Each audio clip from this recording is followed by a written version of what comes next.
I take the train into work every day, and yesterday I was sitting next to this man who was trying to read the paper, and immediately I start in. Do you have children? How old are they?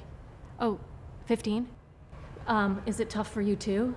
Is your son smoking pot, do you think? Is that too personal? Because I think my son is maybe doing something stronger, and he just looks at me like I'm insane. Oh, okay, is this your stop? Okay, have a nice day. Am I an oversharer? I've become an oversharer.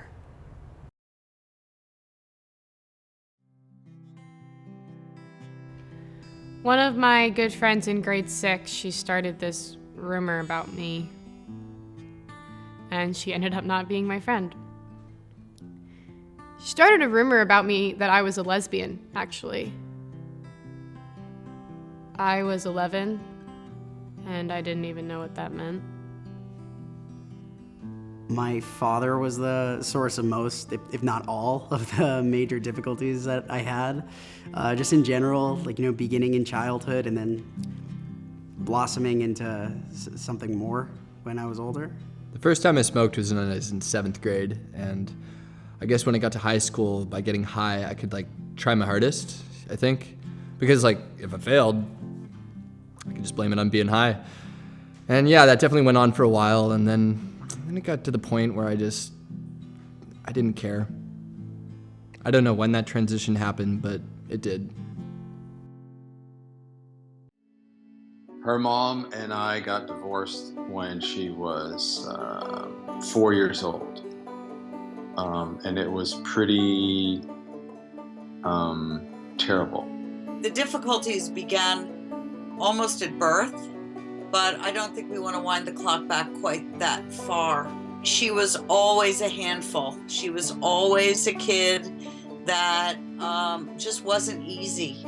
And of course I thought that there was something wrong with me and I wasn't a good mother. You see your kids sort of tormenting from the inside out, and you're like, what do I do? This is it. This is I don't know where else to go. And I tell him, Cole, if you don't make some progress with John, you're going to wilderness. So he knew about it. He'd look at me and said, you're too big of a pussy to send me to wilderness, Dad. And I'm like, okay. Well, we were. If you're drowning in the middle of the ocean, just frantically fighting to stay above the waves, and a helicopter comes and snatches you out and takes you to shore, gives you a swimming lesson for half an hour or an hour, then takes you back to the middle ocean, drops you in it, and says, I'll see you next week. That's kind of how I view that. I think the value, or whatever happens in a 45, 50-minute session with a therapist, is absolutely undone within 10 minutes of a car ride with your parents going back home. Oftentimes, parents are, from my experience, see okay, I want to get my kid in treatment and I want them to change. And saying, basically, yeah, here's my kid, fucking fix him and call me when he's ready.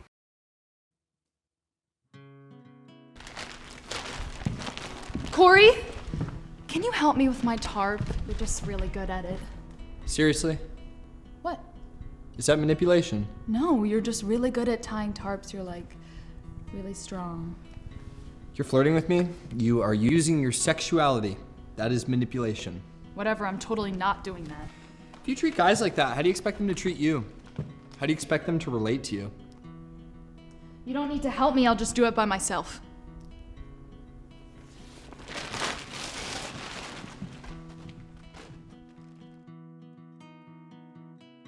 Hey. What? You had a phone call with your mom about 5 minutes ago. Yeah, I... What? Nothing. Can I say something? Sure. That letter you read from your mom was pretty powerful. And her threatening your sister. Do you want to be talking to your mom right now? No. I don't. That's okay. I talked to Mikey and he said you don't have to. Cool. Thanks. We went on this 10-mile hike, and it took all day. And it was scorching hot, and I was so done with it. So the staff, they finally just cracked, and they were like, okay, we're looking for a road. When we get to the road, then we're almost there. So we're hiking, and we're hiking, and we see the road. And I was towards the back of the group, and I ran up, and I got down on my hands and knees, and I kissed the road.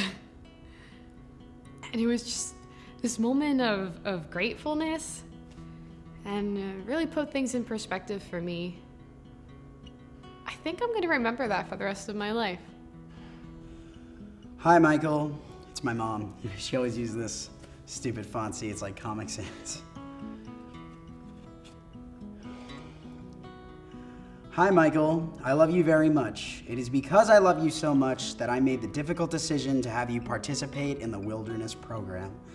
I realize that you might be pretty angry with me, and I get it. And it is okay for you to be angry with me. Sometimes people who love each other, especially you and I, get angry. It's how we deal with that anger and move past it that's important.